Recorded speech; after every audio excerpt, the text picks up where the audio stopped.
നമുക്കിപ്പോൾ ശരിക്കും അവരൊക്കെ മിസ്സിങ് ആണല്ലേ, മണിയുടെയൊക്കെ ഒരു മിസ്സിങ്. നമ്മൾ ഈ സിനിമ കാണുമ്പോൾ നമുക്ക് ശരിക്കും ഫീൽ ചെയ്യും മണി എന്നൊരു ആൾ, ഒരു ആക്ടർ നമുക്ക് എന്തുമാത്രം നഷ്ടമായി പോയി അയാളുടെ ഒരു അഭാവം.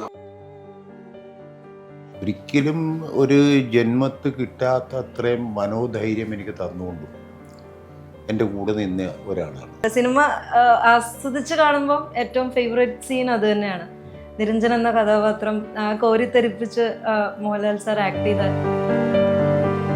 ആദ്യം ദേവദൂതൻ ചെയ്തപ്പോഴത്തേക്കും എനിക്കറിയാം ടോട്ടൽ ഇൻഡസ്ട്രിയിലുള്ള ആൾക്കാർ അതിൽ ഭ്രാന്തായി എന്ന് പറയുന്ന ഒരു ആറ്റിറ്റ്യൂഡിലാണ്. ഒരു ഫെയിലിയർ പിക്ചർ രണ്ടാമതെടുത്ത്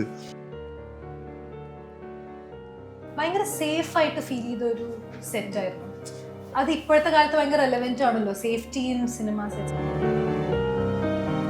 ജയറാമേട്ടൻ്റെ കയ്യിൽ നിന്നാണ് ആദ്യം വിഷുക്കൈ നീട്ടം കിട്ടിയത്. അതിൽ തരാതിരുന്നത് സുരേഷ് ഏട്ടനാ. ശരിക്കും ആ സിനിമയിൽ പെട്ടെന്ന് ആൾക്കാർ മണി അതിങ്ങനെ വടിച്ചെടുക്കുന്നത്. ഇത് നിങ്ങൾക്ക് എക്സ്ക്ലൂസീവായിട്ട് തരാം. ഈ പാട്ടിനകത്ത് ഒരു മിസ്റ്റേക്ക് ഉണ്ട്.